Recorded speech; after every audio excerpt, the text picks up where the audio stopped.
Assalamualaikum warahmatullahi wabarakatuh. Sahabat sekalian, saat ini beberapa kabupaten dan provinsi sedang gencar melakukan PSBB atau pembatasan sosial berskala besar demi mencegah wabah corona menyebar. Tentu semua masyarakat harus mendukung supaya wabah ini bisa berhenti dan dengan patuh melakukan PSBB ini tanpa terkecuali. Namun ada satu PSBB yang sering kita lupakan, khususnya di bulan Ramadan. PSBB apakah itu? PSBB pengendalian seluruh badan dan batin ketika berpuasa. Kita tentu akrab dengan hadis Rasul yang diriwayatkan oleh Tabrani, "Kam min shaimin laisa lahu min shiyamihi ilal ju' wal 'atas." Betapa banyak orang yang berpuasa tidak mendapatkan apa-apa dari puasanya kecuali lapar dan haus. Sahabat, hadis ini pasti disampaikan Rasul dalam keadaan normal. Artinya saat itu masyarakat tidak sedang mengalami wabah. Ia menyampaikan kepada umatnya bahwa banyak orang yang berpuasa hanya mendapatkan lapar dan haus, tapi tidak mendapatkan pahala puasa seutuhnya. Sebabnya mungkin banyak, bisa saja hatinya tidak mampu terhindar dari penyakit-penyakit hati. Lisannya, mulutnya tidak terhindar dari kata-kata tercela. Untuk saat ini mungkin lisan itu bisa digantikan dengan jari jemari yang lincah menulis kata di medsos atau WA. Tidak terjaga. Nah, sesuai dengan hadis Rasul ini, artinya orang yang sedang melakukan puasa bisa saja dia tidak melakukan PSBB itu. Nah, untuk kondisi saat ini, tentu kita harus menghindarkan diri menjadi seperti kata pepatah, sudah jatuh tertimpa tangga. Sudahlah kita mengalami musibah corona di sana-sini, banyak terdampak korban jiwa, korban harta, ketidakpastian. Lalu Ramadan pula dilakukan dengan tanpa PSBB, tentu dapat kita bayangkan bagaimana ruginya diri ini. Namun berita baiknya, kegagalan ini bisa dicegah jauh-jauh hari.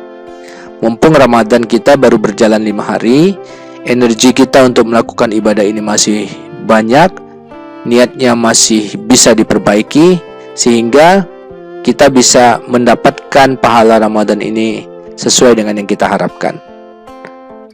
Nah, untuk itu kita harus mengetahui gejala apa yang menunjukkan potensi PSBB Ramadan kita ini bisa terancam gagal. Tanpa mengetahui gejala atau simptom, tentu penyembuhannya tidak akan bisa dilakukan dengan baik. Dengan mengetahui simptom, kita bisa minimal meringankan penyakitnya atau bahkan menghilangkan seluruh penyakit di bulan Ramadan ini. Beberapa simptom tersebut dapat dirangkum sebagai berikut. 1. Simptom tidak ikhlas atau perasaan berat hati. Misalnya merasa bahwa cobaan hidupnya begitu berat ketika memasuki Ramadan, sudah terdampak wabah, hartanya berkurang, pekerjaan terancam PHK, perusahaannya terancam bangkrut, atau mungkin juga ada di antara anggota keluarganya yang meninggal karena wabah. Dikarenakan merasa dapat cobaan yang begitu berat, hatinya menjadi tidak ikhlas. Ramadannya tidak punya tujuan, seperti angin berhembus. Ia mengikuti angin berhembus tanpa tahu mau kemana yang dituju.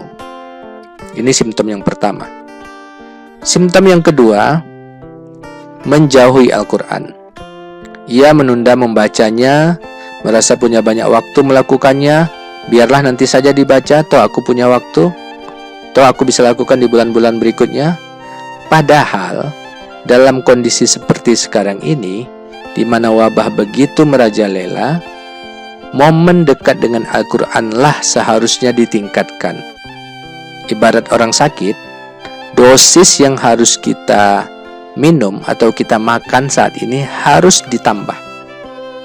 Dosis membaca Al-Quran, mentadaburi Al-Quran harus ditambah. Supaya apa?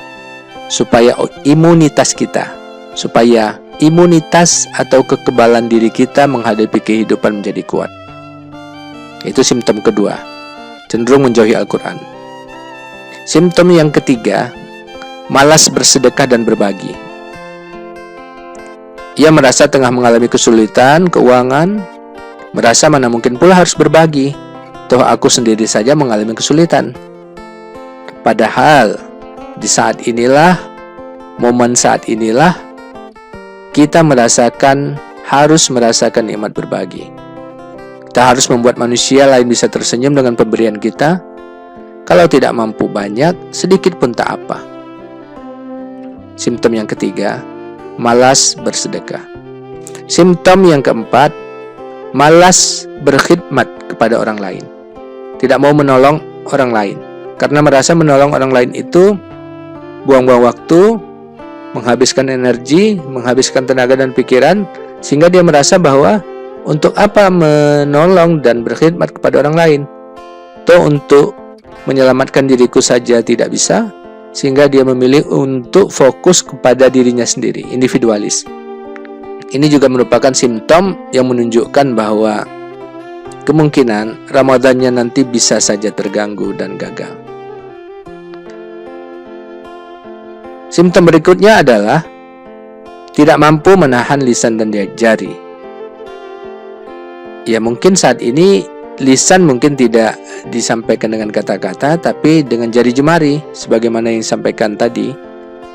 Dia mencemooh, menggunjing, bahkan memfitnah dengan jari jemarinya yang rajin sekali mengetik di media sosial, di WA, di Facebook misalnya.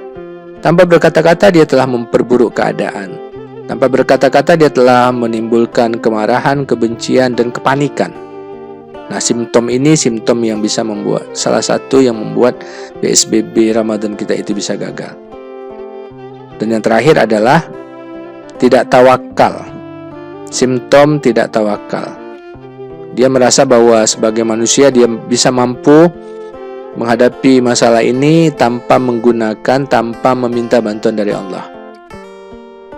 Dia malas berdoa, merasa bahwa akal pikirannya, kepintarannya itu bisa menyelesaikan semua masalah ini, dan merasa dirinya sanggup, dan juga malas berikhtiar, pasrah dengan keadaan.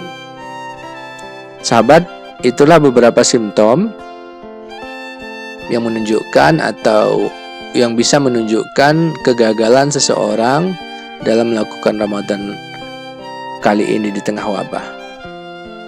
Dan untuk antisipasinya tentu semua simptom tadi harus dicegah, harus dilakukan hal-hal sebaliknya. Misalnya tadi ada perasaan tidak ikhlas, dirubah menjadi ikhlas, berhusnuzan kepada Allah. Kemudian tadi ketika simptom menjauhi Al-Qur'annya muncul, segera baca Al-Qur'an, segera pegang Al-Qur'an, tadabburi ayatnya. Ketika malas bersedekah, segera lihat isi dompet dan bersedekah. Ketika malas berkhidmat misalnya, segera tolong orang lain, lihat orang-orang yang membutuhkan, bantu mereka, tidak dengan materi tapi juga bisa dilakukan dengan kata-kata, dengan pertolongan-pertolongan berupa jalan keluar dari kehidupannya. Kalau tidak mampu menahan lisan dan jari, mulai saat ini dikurangi aktivitas-aktivitas yang tidak berguna di dunia media sosial. Kalau merasa menyerah, pesimis, dan tidak tawakal kepada Allah, saatnya untuk berdoa dan banyak-banyak berzikir. Bismillahirrahmanirrahim. Wala haula wala quwata illa billah. Assalamualaikum warahmatullahi wabarakatuh.